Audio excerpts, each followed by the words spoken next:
Hello friends, welcome to tier plus. कैसे हैं आप सभी लोग? आए अच्छे होंगे, मस्त होंगे, बढ़िया होंगे और आपकी पढ़ाई बेहतरीन तरीके से चल रही होगी। तो आशा करता हूं आप सभी लोग रेगुलर होंगे और रेगुलर क्लासों को ले रहे होंगे। तो चलिए क्लास को शुरू करते हैं मोटिवेशन के साथ। बारिश की बूंदें भले ही छोटी हों, बारिश की बूंदें भले ही छोटी हों, लेकिन उनका लगातार बरसना बड़ी नदियों का बहाव बन जाता है। वैसे ही हमारे छोटे छोटे प्रयास भी जिंदगी में बड़ा परिवर्तन ला सकते हैं।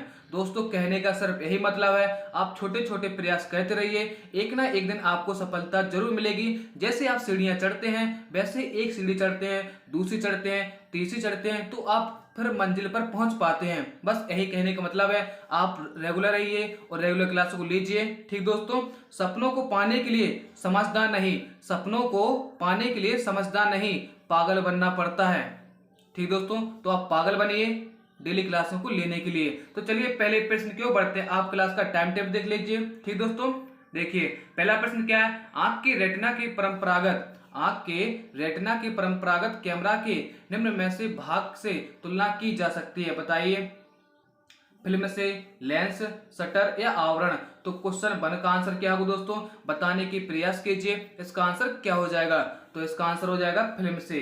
क्या आंख की जो रेटिना होती है उसकी तुलना हम किससे कर सकते हैं? फिल्म से। चलिए नेक्स्ट दोस्तों, मैं आपको यह भी बता दूं कि मैं वेरी इंपॉर्टेंट क्वेश्चन को डिस्कस कर रहा हूं। वेरी इंपॉर्टेंट है, यहीं से और इसी क्लास से आपके एग्जाम में प्रश्न पूछे जाएंगे, तो आप नोट बनाकर लिख लीजिए। वेरी इंपॉर्टेंट है और इन्हें याद कर लीजिए। चलिए, रक्त जमने में किसका तत्व की भूमिका होती है? बताइए, रक्त के जमने में किस तत्व की भूमिका होती है?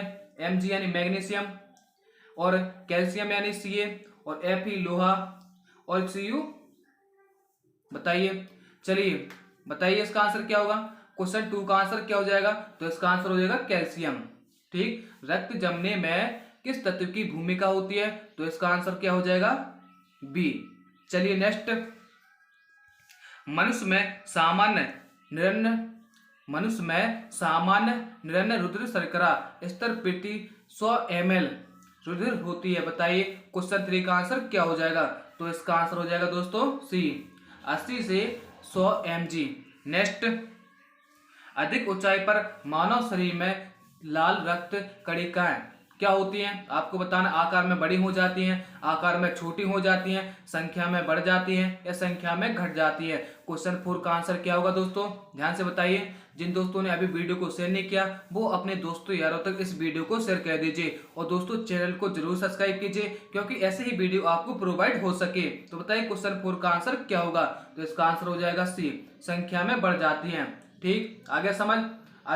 अधिक ऊंचाई पर मानव शरीर में लाल रक्त कणिकाएं क्या होती है? संख्या में बढ़ जाती हैं। चलिए नेक्स्ट, मानव रक्त में कोलेस्ट्रॉल का सामान्य स्तर है। बताइए, अच्छा प्रश्न है। मानव रक्त में कोलेस्ट्रॉल का सामान्य स्तर कितना होना चाहिए? क्वेश्चन 5 का आंसर क्या होगा? इसका आंसर हो जाएगा सी, 140 से 180 mg। चलिए नेक्स्ट, अगले प्रश्न की ओर बढ़ते हैं। यदि किसी व्यक्ति की रक्त वाहिकाओं की त्रिज्या कम हो जाए, यदि किसी व्यक्ति की रक्त वाहिकाओं की त्रिज्या कम हो जाए, तो उसका रक्त दाब बढ़ेगा, घटेगा, उतना ही रहेगा? पुरुषों में बढ़ेगी और महिलाओं में घटेगी। तो क्वेश्चन 6 का आंसर क्या होगा? बताइए, इसका आंसर हो जाएगा ए, क्या बढ़ेगा। दोस्तों, अगर आपको वीडियो अच्छी लगे तो लाइक कीजिए और शेयर कीजिए और चैनल को भी सब्सक्राइब कीजिए। चलिए बताइए, क्वेश्चन 7 का आंसर, मानव शरीर के किस अंग में लसिका कोशिकाएं, मानव शरीर में किस अंग में लसिका कोशिकाएं बनती हैं? बताइए, यकृत, दीर्घ, अस्थि या अग्न्याशय या तिल्ली। बताइए, बताइए इसका आंसर क्या होगा? देखिए, इसका आंसर क्या होगा? क्वेश्चन 7 का आंसर हो जाएगा क्या? बी, यानी दीर्घ अस्थि। दोस्तों, यकृत से क्या होता है? जो पित्त होता है, पित्त का स्रावित होता है। ठीक, यकृत से क्या होता है? पित्त का स्रावित होता है, यानी स्रावित होना। और जो पित्त यकृत से निकलकर कहाँ जाता है?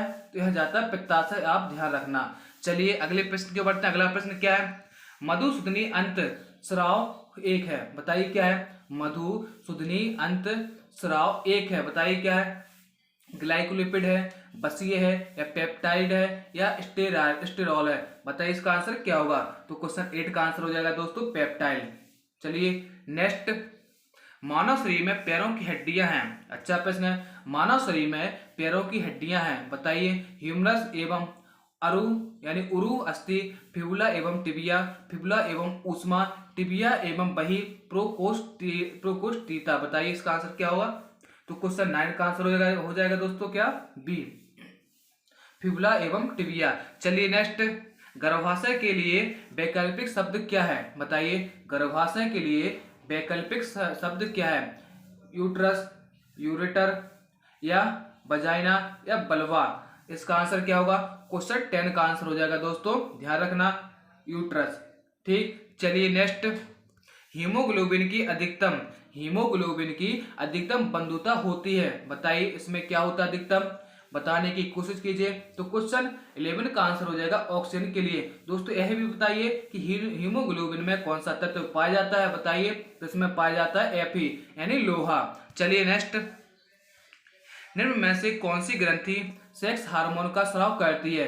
एड्रिनल ग्रंथि, थायराइड ग्रंथि या पिट्यूटरी ग्रंथि या सेबेसियस ग्रंथि। तो क्वेश्चन 12 का आंसर क्या होगा? दोस्तों जल्दी जल्दी बताते जाइए, अभी बाकी प्रश्न है, 18 प्रश्न बाकी है, तो जल्दी से बताइए। देखिए इसका आंसर हो जाएगा एड्रिनल ग्रंथि, एड्रिनल ग्रंथि, याद कर लेना। चलिए नेक्स्ट, निम्न में से कौन सा कथन जठर के बारे में सही नहीं है? आपको इसमें पूछा गया है कि वह कौन सा कथन है जठर के, यानी जठर है ना, उसके बारे में सही नहीं है। तो आप पढ़िए, मैं आपको पढ़कर बताता हूं। तो पहला क्या है? जठर एक अस्थायी आशय के रूप में काम करता है। ध्यान से सुनना, जो मैं आपको पढ़ के बता रहा हूं। जठर खाद्य को आमाशय रस के साथ मिश्रित कर देता है, यही जठर आमाशय रस में लाइपेज और एमाइलेज स्रावित करता है। डी, जठर के खाली होने की दर खाद्य के प्रकार पर निर्भर करती है। तो दोस्तों सिर्फ 3 ऑप्शन सही है, इसमें कौन कौन है? पहला ए, बी, सी, तो हमारा गलत हो जाएगा डी। ठीक, यानी डी ऑप्शन। चलिए नेक्स्ट, डी ऑप्शन इनमें से अलग है। अगला प्रश्न, निम्न में से कौन सा एक अंग वसा का भंजन कोलेस्ट्रॉल उत्पन्न करता है? बताइए क्वेश्चन 14 का आंसर क्या होगा? तो इसका आंसर हो जाएगा क्या दोस्तों? इसका आंसर होगा यकृत। चलिए नेक्स्ट, EEG यानी EEG का प्रयोग किसकी गतिविधि दर्ज करने के लिए किया जाता है? बताइए दिल, फेफड़े, दिमाग या मांसपेशियां। तो क्वेश्चन 15 का आंसर क्या होगा? तो इसका आंसर हो जाएगा सी, यानी दिमाग के लिए। चलिए नेक्स्ट, निम्न कथनों में से कौन सा एक दिल की यानी गति ध्वनि के बारे में सही है? तो आपको इनमें से बताना है एक सही कौन सा है। तो आप देखिए, पढ़कर देखिए। देखिए क्वेश्चन 16 को मैं पढ़कर बताता हूं, ध्यान से सुनिए। हृदय की ध्वनियां हृदय के अंदर आंतरिक रुधिर बहाव के कारण होती है। हृदय की ध्वनियां हृदय के बाहर बाहर रक्त बहाव के कारण होती हैं। सी ऑप्शन, हृदय की ध्वनियां हृदय के बाल्बों के खुलने और बंद होने के कारण होती हैं। सामान्य ध्वनियां मरमराव कहलाती हैं। बताइए तो इसका आंसर क्या होगा? तो इसका आंसर हो जाएगा सी। क्या होगा? सी। चलिए नेक्स्ट दोस्तों, जल्दी जल्दी बताते जाइए और अपने दोस्तों यारों तो वीडियो को जरूर शेयर कीजिए। मानव त्वचा का रंग बनता है। बताइए मानव त्वचा का रंग बनता है, यह मैंने समझाया था। जिन लोगों ने पहला पार्ट, दूसरा पार्ट, तीसरा पार्ट, चौथा पार्ट, 5वां पार्ट, 6ठा पार्ट और 7वां पार्ट नहीं देखा है तो वो जाकर पहले इन पार्टों को देख लीजिए। वेरी इंपॉर्टेंट पार्ट है, क्योंकि इन्हीं पार्टों से आपके एग्जाम में प्रश्न पूछ लिए जाएंगे। तो बताइए इसका आंसर क्या होगा? देखिए इसका आंसर क्या हो जाएगा? मेलानिन। मानव शरीर का जो रंग होता है गोरा, काला, सांवला, तो वह कौन नियंत्रण करता है? मेलानिन। चलिए नेक्स्ट, यदि माता पिता में से एक का रुधिर वर्ग AB है और दूसरे का O, तो उनके बच्चे का संभाविक रक्त वर्ग होगा। बताइए क्या हो जाएगा? तो क्वेश्चन 18 का आंसर क्या होगा दोस्तों? क्वेश्चन 18 का आंसर हो जाएगा ए, यानी A और B। चलिए नेक्स्ट, निम्न में से किस एक जीव में पसलियों की संख्या सबसे अधिक यानी 24 होती है? बताइए इसका आंसर क्या होगा? वह कौन सा जीव है जिसमें पसलियों की संख्या सबसे अधिक होती है यानी 24 होती है? मगर, सांप, मत्स्य या मानव? तो क्वेश्चन 19 का आंसर क्या हो जाएगा? तो 19 का आंसर क्या होगा? मानव में। ठीक, पसलियों की संख्या कितनी होती है? मानव में 12 है, यानी चेस्ट में एक तरफ लेट में होती है 12 और राइट में होती है कितनी 12, इन टोटल मिला के क्या कितनी हो जाती है 24, याद रखना। चलिए नेक्स्ट, स्तनपाइयों में श्वेत ग्रंथियां मूलतः संबंधित हैं, बताइए।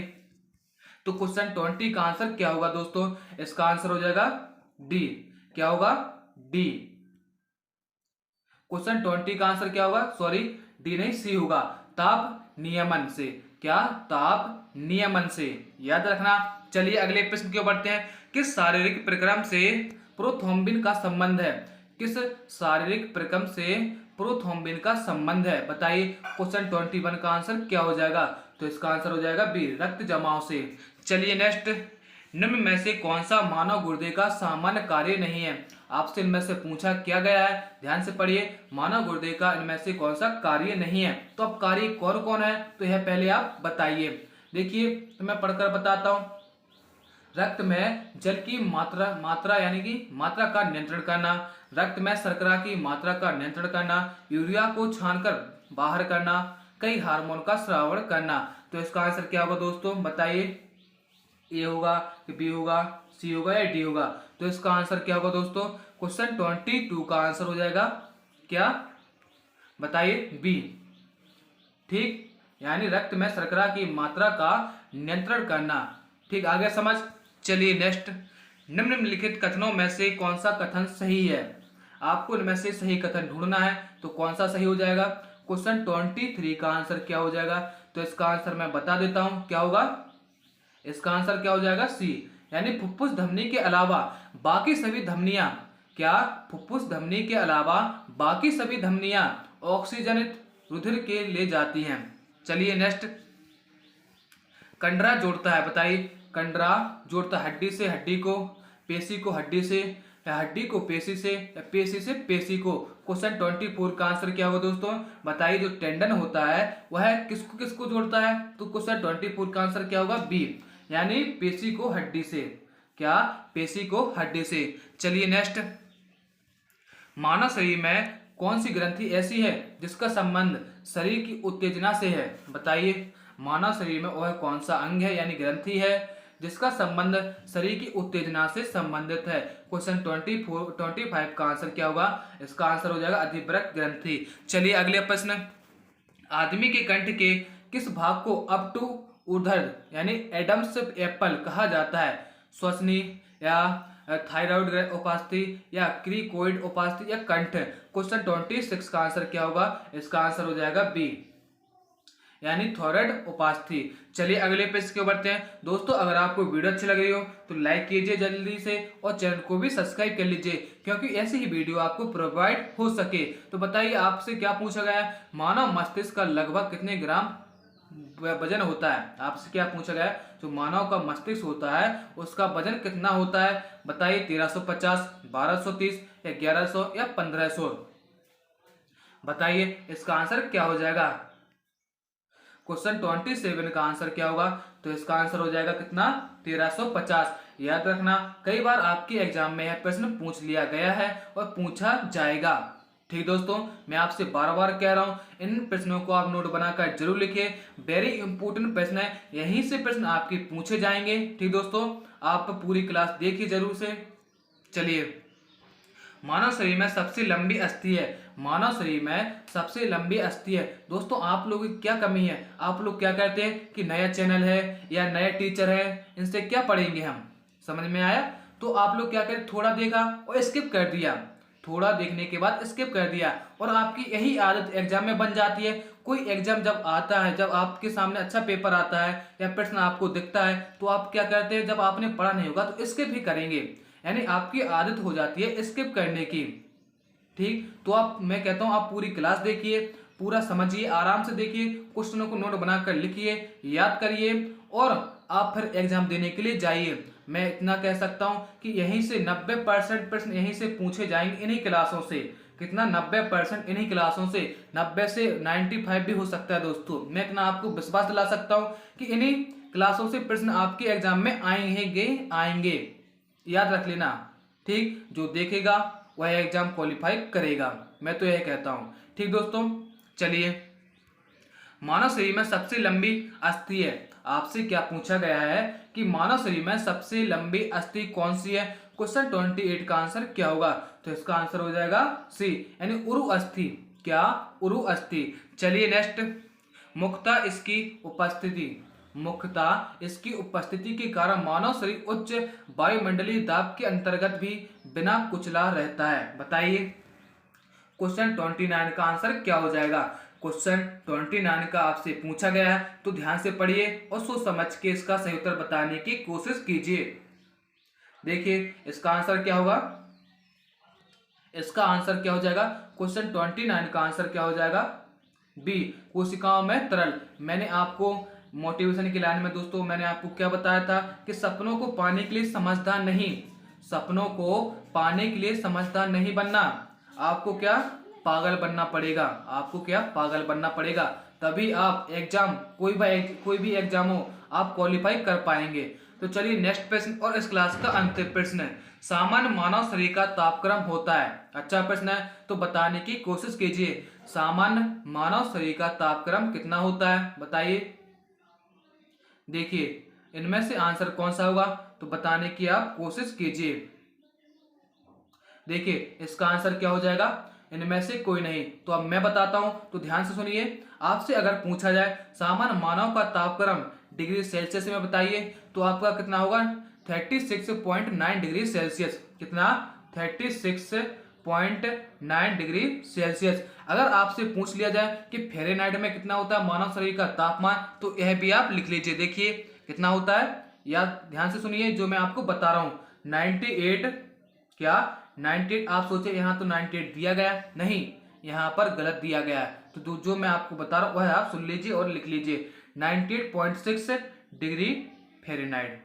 ठीक, कितना, 98.6 डिग्री फ़ारेनहाइट। आ गया समझ। अगर दोस्तों इससे आपका तापमान कम होता है डिग्री सेल्सियस से या डिग्री फ़ारेनहाइट से, ठीक, जितना ये मैंने अनुमान बताया, इनसे कम अगर आपका तापमान रहा तो आप क्या हो जाते हैं, आप बीमार हो जाते हैं। इतना भी आप ध्यान रख लेना, क्योंकि एग्जाम में पूछ लिया जाए घुमा फिरा कर, अगर आपका जो मानव तापमान होता है उससे अगर आपका कम हो जाए तो कितना, यानी क्या हो सकता है मानव के साथ, ठीक, मनुष्य के साथ क्या हो सकता है, तो वहां पर आपको ऑप्शन में क्या मिलेगा, वह बीमार पड़ जाएगा। ठीक दोस्तों, तो ये आप याद रखना। और एक और बात आप ध्यान से सुन लेना कि इन्हें आपको अगर केल्विन में परिवर्तन करना है, मानव शरीर के तापमान को अगर आपको केल्विन में परिवर्तन करना है, तो आप क्या करेंगे, 273, ठीक, 273 जो मैंने डिग्री सेल्सियस में मैंने मानव शरीर का तापमान बताया था, उसे हम लगभग में 37 लिख लेंगे। 37 क्यों लिखेंगे, क्योंकि जब भी क्या होता है 36 यानी 36.9 से अगर ज्यादा, यानी 30.5 से अगर आपका मान ज्यादा है तो हमेशा 37 में आपको उसकी गणना करते हैं। ठीक, अगर जिन लोगों ने मैथ पढ़ा होगा तो उन्हें यह समझ में आ रहा होगा। तो इसका आंसर क्या हो जाएगा दोस्तों, तो जोड़ लीजिए, तो इसका आंसर क्या होगा, 310 केल्विन। ठीक, आपसे कई प्रकार से यह प्रश्न पूछ सकता है। दोस्तों अगर आपको वीडियो अच्छी लगी हो तो लाइक कीजिए, शेयर कीजिए और मुझे कमेंट करके बताइए आपको वीडियो कैसी लगी है। Thanks for watching, bye.